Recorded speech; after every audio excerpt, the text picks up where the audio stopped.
말씀을 봉독할 때 살아계신 하나님의 음성을 듣기를 바랍니다. 46절부터 49절까지 보겠습니다. 같이 봉독하겠습니다. 예수께서 큰 소리로 불러 이르시되 아버지 내 영혼을 아버지 손에 부탁하나이다 하고 이 말씀을 하신 후 숨지시니라. 백부장이 그 된 일을 보고 하나님께 영광을 돌려 이르되 이 사람은 정령 의인이었도다 하고 이를 구경하러 모인 무리도 그 된 일을 보고 다 가슴을 치며 돌아가고 예수를 아는 자들과 갈릴리로부터 따라온 여자들도 다 멀리 서서 이 일을 보니라. 아멘. 예수님께서 마지막 운명하시면서 하신 말씀이죠. 아버지 내 영혼을 아버지 손에 부탁하나이다. 여러분도 이 말씀 외우고 계셔서 마지막 최후의 기도가 예수님하고 똑같이 하면 되겠죠? 네. 마지막 최후의 기도. 여러분 마지막 숨이 넘어가는 순간에 여러분이 해야 될 기도가 뭐예요? 아버지, 아버지 내 영혼을 아버지 손에 부탁하나이다. 그러니까 이건 잊어버리시면 안 돼요. 치매가 걸리더라도 이건 자동으로 나오셔야 돼요. 또 아버지 손에 부탁 안 하고 딴 거한테 부탁하면 큰일 나겠죠. 여러분 일반적으로 죽는 순간은 가장 인생에서 엄숙한 순간이고 그 마지막 죽는 모습이 그 사람의 삶의 모든 것을 반전시킬 수도 있습니다. 그래서 죽을 때 마지막 그 한마디가 무엇인가, 우리가 마지막 최후의 기도가 무엇인가가 그렇게 중요한 거죠. 오늘 예수님께서 하신 이 기도는 그 시간과 영혼이 부딪혔을 때 그 마찰할 때 나타나는 빛과 같은 섬광과 같은 그런 진리의 말씀이죠. 어쩌면 서로 다른 세계, 그러니까 죽음과 영원한 세계, 이 세상과 또 저 세상에 문들이 닫혔다 열렸다 닫혔다 하는 것 같은 굉장히 중요한 말씀이죠. 예수님의 죽음, 하나님의 아들 예수님의 그 죽음, 그때 마지막 외치신 소리 속에는 예수님의 일생의 모든 것들이 담겨 있는 정말 놀라운 진리들이 담겨 있을 수밖에 없습니다. 첫 번째 우리가 생각할 것은 이런 것입니다.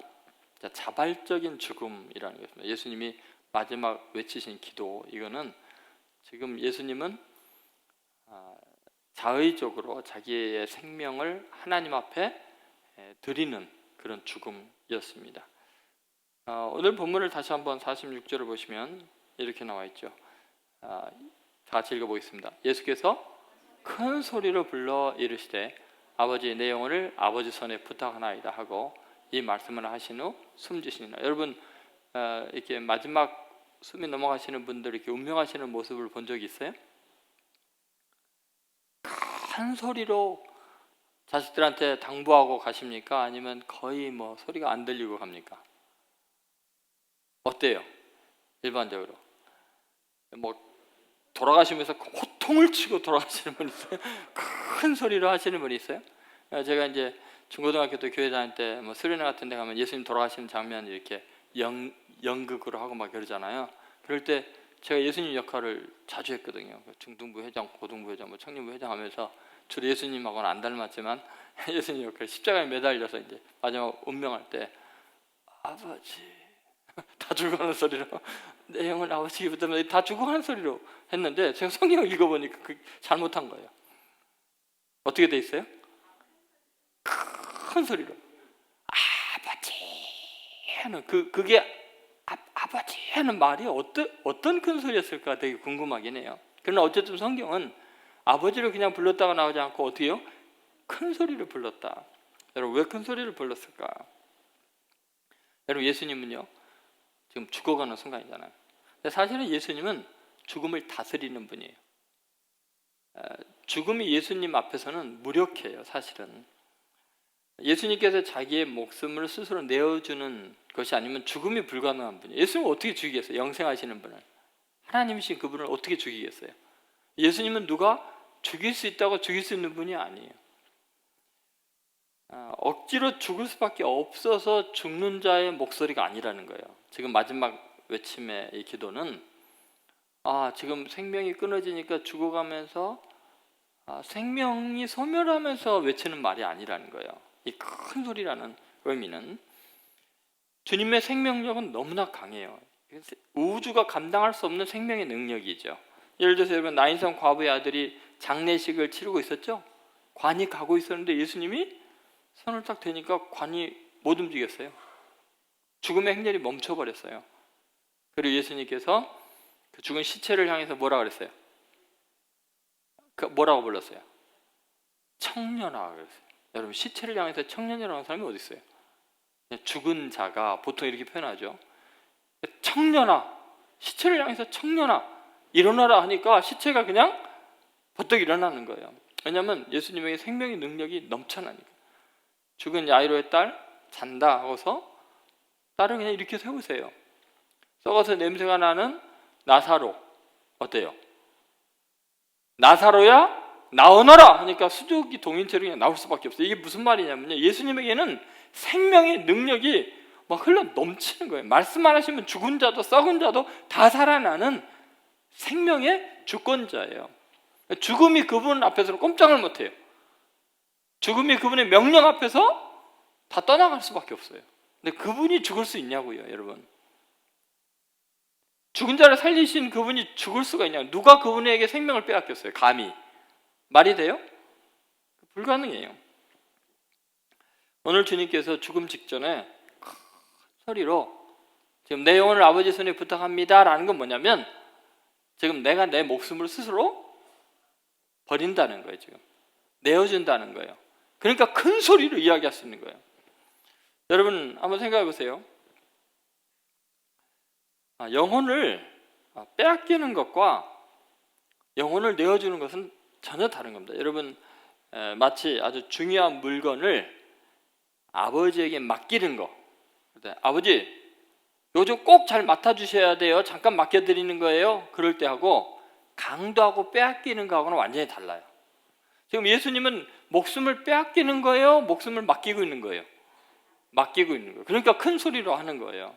아버지 내 영혼을 아버지께 맡깁니다 이거지, 사탄이 와서, 죽음의 사자가 와서 예수님의 목숨을 빼앗는 게 아니에요. 무슨 말인지 알겠습니까? 그러니까 이게 자발적인 지금 죽음을 아주 쟁취하고 계시는 거죠. 여러분, 굉장히 적극적인 목숨 헌납, 이것이 지금 예수님의 모습입니다. 그래서 강한 승리자처럼 큰 소리로 외치고, 큰 소리로 외치고, 그러니까 우리가 생각하는 예수님의 죽음의 모습과는 완전히 다른 거예요. 우리가 그동안 착각하고 있었던 거예요. 예수님은 이걸 죽음을 스스로 쟁취하고 계신 거예요. 그냥 내어주고 계시는 거죠. 자, 여러분, 아버지에게 내어 맡긴다.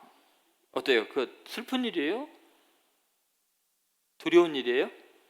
그렇지 않아요. 이거 가장 안전한 곳이에요. 가장 행복한 순간이에요. 이건 억지로 이루어진 일이 아니고, 뭐 끌려서 이루어진 게 아니고 자원해서 하는 거니까 큰 소리예요.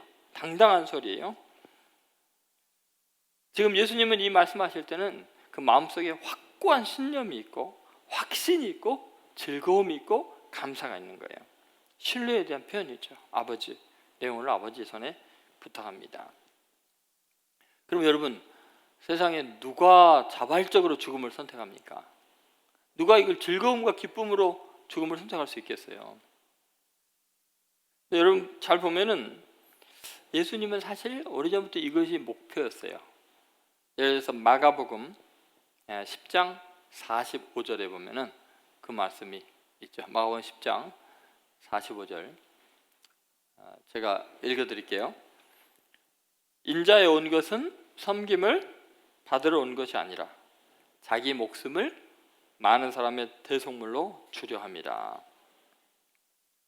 여러분, 예수님은 이 땅에 태어나신 이유가 뭐예요? 섬김 받으러 온 것이 아니라 자기의 목숨을 많은 사람의 대속물로 뭐 하려고요? 목숨을 주려고 왔다, 이렇게 이야기를 하셨죠.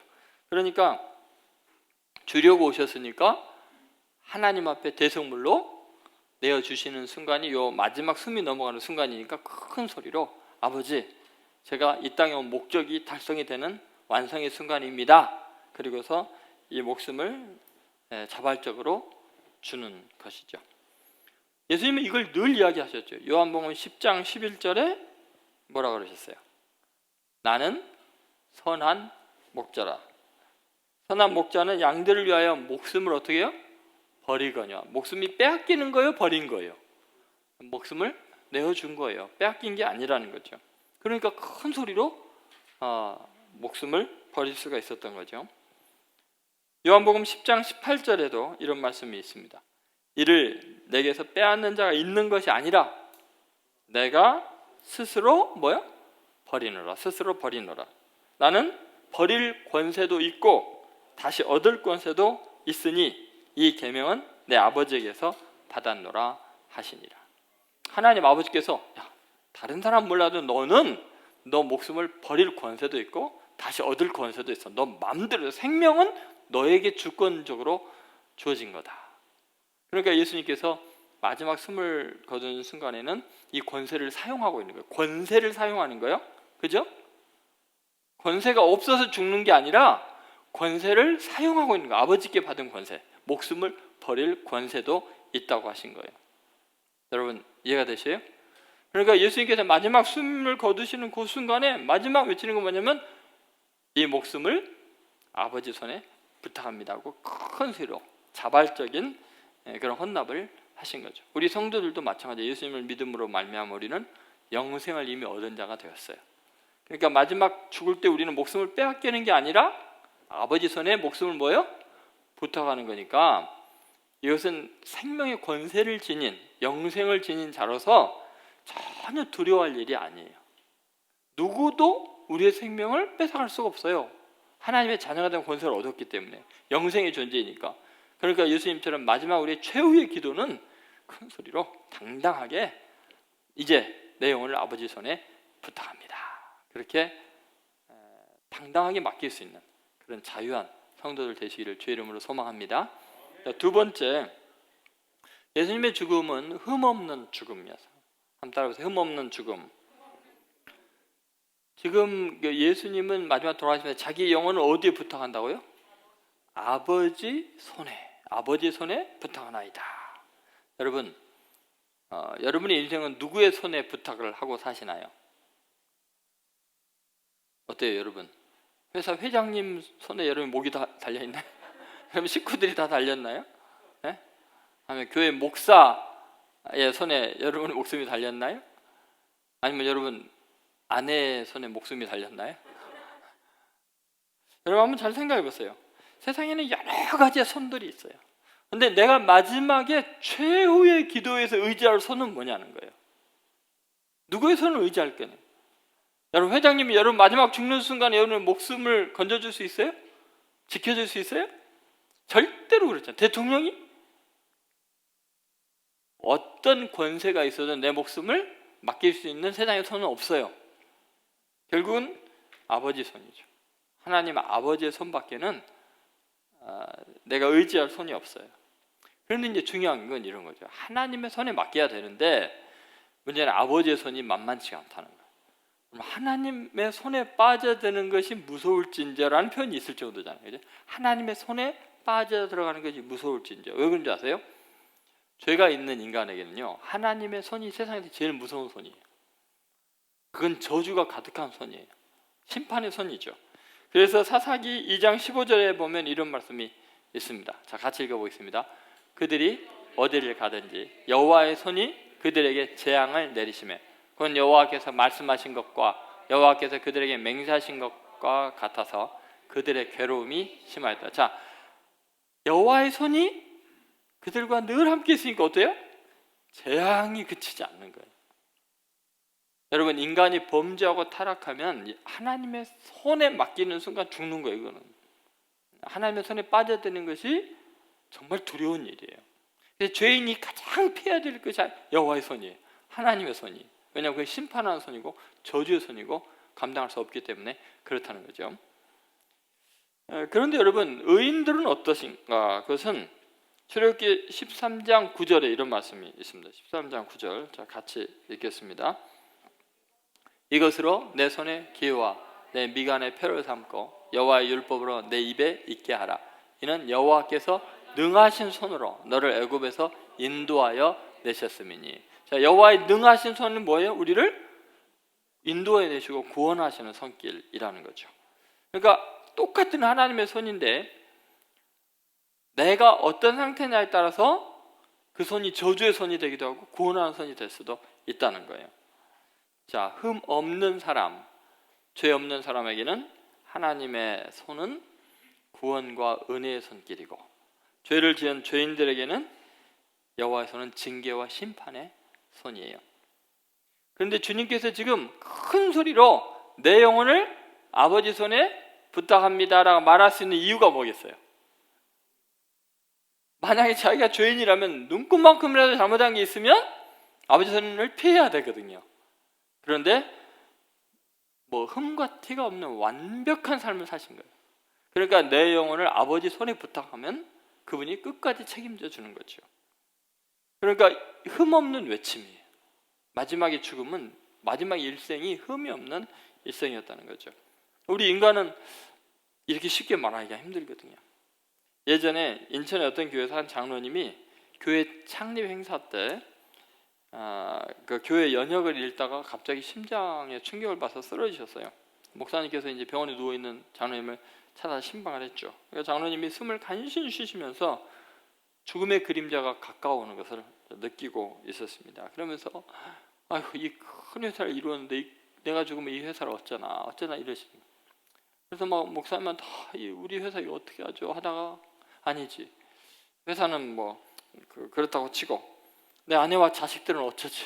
갑자기 이제 걱정거리가 바뀌어서 내 아내와 자식들이 어떻게 하나 나만 보라고 살아가는데, 그래서 생각해보니까 아니지, 살려면 어떻게든지 살고 죽는 나만 불쌍하지, 내 아내와 자식 걱정할 일이 아니고 지금 내가 문제네, 죽는 건 난데.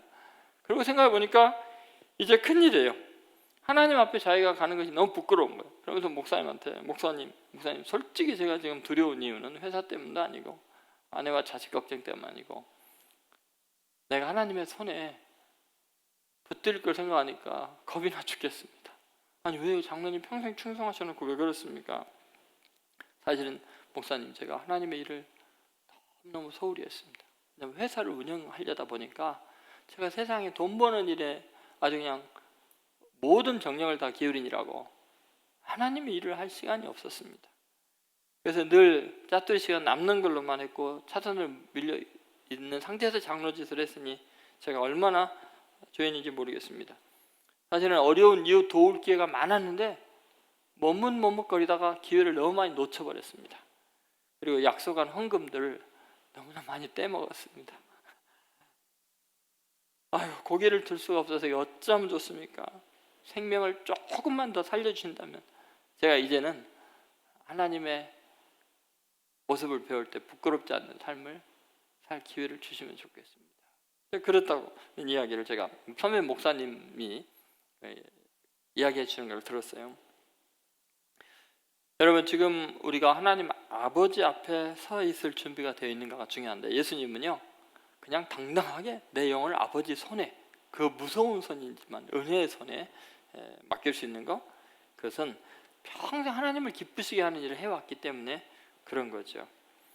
여러분, 우리들은 사실 하나님의 손에 빠져들어가는 것이 두려운 일입니까? 감사할 일입니까?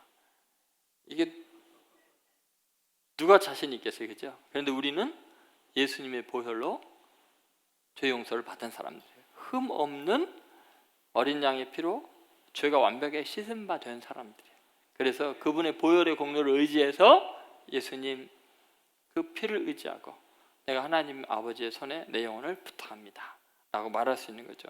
그래서 예수님이 흠 없이 삶을 사셨고 마지막 순간에도 당당하게 외치시면서 내 영혼을 아버지의 손에 부탁합니다 라고 하는 것이 우리의 구원과 직결되는 거예요. 만약 예수님이 죽으시면서 벌벌 떨면서 하나님의 손에 맡겨야 되나 말아야 되나, 예수님이 지은 죄가, 숨겨놓은 죄가 있어갖고 불안해하시고 죽으셨다면 우리는 그분을 의지할 수가 없어요, 그죠?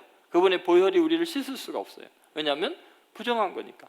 그런데 예수님은 이렇게 당당하게 외치셨어요. 왜요? 흠없는 지금 죽음을 맡고 계신 거죠. 그래서 우리는 예수님의 그 보혈의 공로를 의지해서 당당하게 하나님 앞에 나아갈 수 있는 줄 믿습니다. 여러분 자신의 능력이 아니에요. 의로운 삶이 아니라 주의 보혈로 이제는 마지막 죽는 순간에도 당당하게 내 영혼을 아버지 손에 의탁합니다. 왜요? 누구 공로로? 예수님의 보혈의 십자가의 능력으로.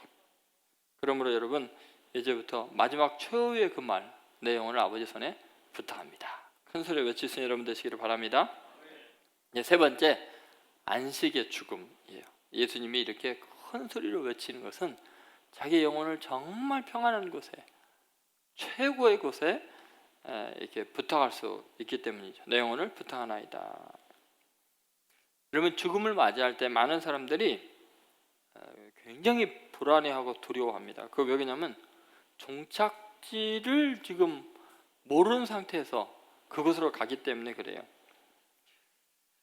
여러분 어디로 가는지 모르고 가는 것처럼 불안한 일이 없습니다. 지금 자기가 죽으면 어느 나락으로 떨어질지를 모르고 미래가 어떻게 될지 전혀 모르는 상태는 정말 두려운 상태입니다. 그래서 사람들이요 허물론에 빠집니다. 인생이라는 게 뭐 허무하기 짝이 없다. 죽음도 허무하고 아무것도 의미가 없는 거죠. 또는 어떤 사람들은 이제 불가지론에 빠집니다. 아니 모르겠다. 내가 지나온 삶도 모르겠고 앞으로 죽음 이후의 삶도 모르겠다. 그건 인간이 알 수 있는 게 아니다. 그렇게 죽음을 불안하게 맞습니다. 튜빙겐 대학교 철학 교수로 아주 유명한 사람이 에른스트 블로흐라는 분이 있습니다. 이분이 1977년에 마지막 이제 죽어가기 전에 이런 말을 했어요. 파이프 담배, 뭐 사진마다 저렇게 파이프 담배인데 저기에다가 그 담배를 넣으면서 죽음은 흥미롭다. 거기에 무엇이 있을까? 아무것도 없지 않을까? 거기에 담배가 있을까? 그리고 죽었어요. 여러분 철학자의 죽음이 이렇게 허무하기 짝이 없습니다. 다시 말해서 평생을 철학을 연구하고 수많은 제자들의 영향을 끼쳐도요 죽음에 대해서요 오리무중인 거예요. 죽음 이후의 세계에 대해서, 영혼의 세계에 대해서 그게 뭐가 있을까? 죽음이라는 게 흥미롭긴 한데 아무것도 없지 않을까? 에이, 담배나 있으면 좋겠다. 이게 얼마나 지금 허망합니까? 또는 무아론으로 죽음의 두려움을 이기려고도 합니다. 나라는 존재는 아무것도 아니다. 무로 돌아간다. 없어진다. 그러니까 뭐 죽음 이후에 심판이니 뭐니 뭐 어디로 가든지 나라는 존재가 없어져 버리니까 그 두려움을 이겨나가려고 하는 거죠. 또는 이제 뭐 철학적으로는 뭐 나라는 개체의 개성, 뭐 여러분 이름을 생각해 보세요. 또는 조동천, 뭐 각각 있잖아요. 근데 이런 개체가 그냥 보편적 원리로 귀의해 버린다. 그러니까 전체 그냥 일부가 돼 버린다는 거예요. 그러니까 나라는 존재는 인격성을 말살당하고 아주 보편의 일부가 돼 버리니까 뭐 두려워할 일이 아니다. 이런 식으로 이제 철학적으로 뭔 말인지도 모르는 말들을 하면서 죽음을 극복하려고 애를 쓰는 거죠. 그런데 같은 대학교에 교수 중에 노르베르트 글라이나허라는 교수님이 있습니다. 이분은 이 블로흐와 다른 이야기를 했어요. 나는 모든 것을 의미하면서 아무것도 의미하지 않는 세계 정신으로 돌아가기 싫습니다. 나의 바람이나 나의 관심사는 내가 노르베르트 글라이나허로서 계속 살고 싶다는 것입니다. 그 외에 다른 모든 것은 내 관심 밖의 것이고 내 마음에 와닿는 것이 아닙니다. 여러분 죽으면서 하는 굉장히 중요한 관심사는 뭐냐면 그냥 내가 세계 정신 속에 그냥 흡수되는 있는 것도 아니고 그것도 없는 것도 아닌 그런 모호한 철학적인 헛된 개념으로 끝나는 인생이 아니라 나는 나로서 끝까지 존재하고 싶다는 거예요. 죽음 이후의 세계도 나는 나야 존재의 의미가 있는 거지 그냥 뭐 세계 정신 속에 그냥 스며들어가는 나라는 존재가 개성이 없어지고 인격이 없어진다면 그게 무슨 의미가 있겠느냐. 아무리 철학적으로 뭐 굉장한 존재가 돼서 세계 정신의 일부가 된다 해도 내가 없어지면 그게 무슨 의미가 있냐. 그런 이야기를 한 거죠. 여러분 예수님은 지금 그냥 죽음 이후에 나라는 존재가 없어지는 게 아니고 분명히 나의 영혼을 아버지 손에 부탁합니다라는 것은 뭐냐면 나라는 존재가 있고 아버지라는 존재도 있는 거예요. 그러니까 지금 그 아버지와 인격적인 만남이 있는 분명한 개성 있는 개체로서 죽음 이후의 세계를 지금 바라보고 계시는 거예요. 여러분, 죽음 이후에도 하나님 아버지를 만나고 그분을 아버지라 부르고 내 사랑하는 아들아 딸아하고 우리를 만나주시는 분명한 나라는 존재, 자아가 계속 영속하는 그 세계를 하나님은 이야기하는 거죠. 그러니까 단순히 뭐 영혼 불멸설 이런 게 아니에요. 그냥 영혼이 계속 산다라는 게 아니고 인격적인 하나님과의 나라는 존재와의 교제가 계속된다는 거죠. 그냥 정말 부활론 뭐 그런 차원이 아니고 계속해서 구체적으로 하나님과 교제할 수 있는, 하나님을 아버지라 부를 수 있는 나라는 영혼은 존속한다는 거죠. 그러니까 예수님은 지금 모든 것에서부터 해방이 되어서 완전한 자율적인 자아 완성의 모습으로 하나님을 만나는 그 영원한 세계, 그것을 분명한 목표로 갖고 계신 거죠. 아버지여, 내 영혼을 아버지 손에 부탁하나이다. 그래서 자신의 영혼의 피난처, 그리고 영원히 아름다운 그 나라, 그곳을 사모하여서 가고 계신 것입니다. 우리도 마찬가지죠. 우리도 이제 죽음 이후의 세계가 정말 하나님과 인격적인 그 만남, 교제가 있는 그것을 구원이라고 합니다. 로마서 10장 13절에 보면은 이렇게 말하고 있습니다. 같이 한번 읽어보겠습니다. 누구든지 주의 이름을 부르는 자는 구원을 얻으리라. 여러분, 우리가 예수님이 우리의 구원이 되는 이유가 있어요. 왜냐하면 예수님만이 명료하게 죽음 이후의 세계에서 하나님 아버지 앞에 가는 길을 열어놓은 거죠. 예수님 자체가 그렇게 하나님을 인격적으로 만난 것처럼 우리도 그 예수님의 이름을 부르면 하나님을 아버지라 부르면서 하나님 자녀가 되는 권세를 얻고 죽음 이후에 영원한 세계에 들어갈 수 있다는 거죠. 그러니까 여러분, 예수님 외에는요 결국은 우리의 영혼에 안식을 줄 수 있는 대상이 없어요. 예를 들어서 고대 왕국들도 그렇고 뭐 근대사들도 그렇습니다만 자기가 거의 뭐 신처럼 추앙하는 그 한 인물을 위해서 모든 걸 버린 사람들이 있습니다. 예를 들면 나폴레옹 같은 사람을 위해서는 정말 뛰어난 장군들이 헌신을 많이 했거든요.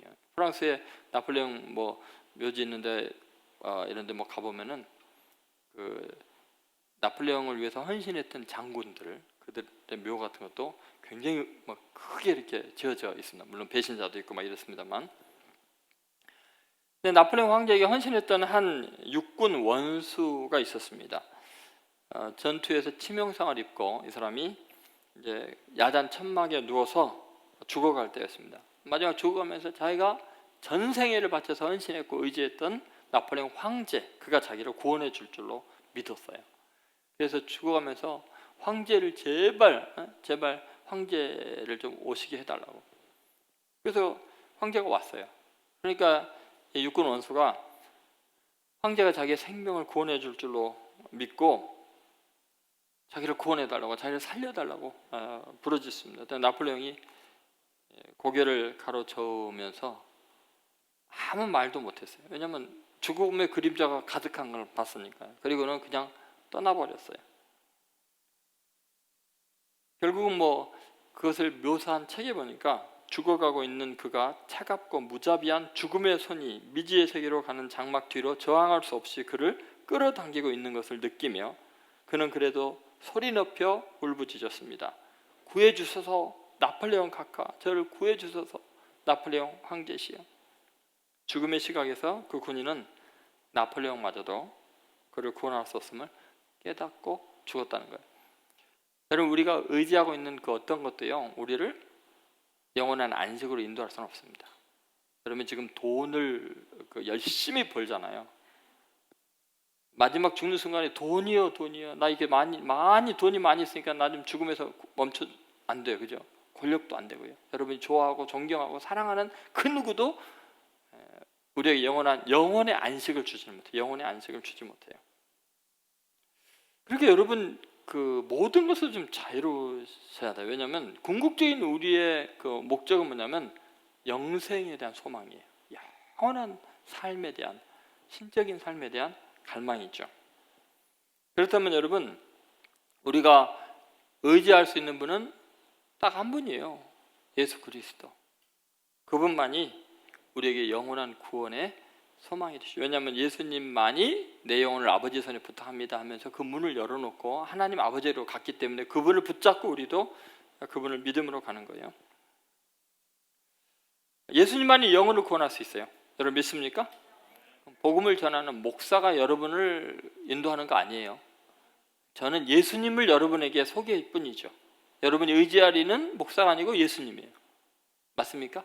그러니까 저에게 실망하실 필요도 없어요. 기대도 하지 마세요. 기대를 안 하면 실망도 안 해요. 우리 목사님은 특별해. 천만의 말씀이에요. 그냥 주인이 불과해요. 저는 예수님만 소개하는 사람일 뿐이죠. 사도행전 4장 12절에 이런 말씀이 있죠. 같이 읽겠습니다. 다른 이로서는 구원을 얻을 수 없나니 천하 인간의 구원을 얻을 만한 다른 이름을 우리에게 주신 일이 없습니다. 여러분, 다른 이름으로는 천하 인간 어떤 사람도 우리에게 구원이 되지 못해요. 여러분 믿습니까? 오직 예수님만이 우리를 구원하실 수 있어요.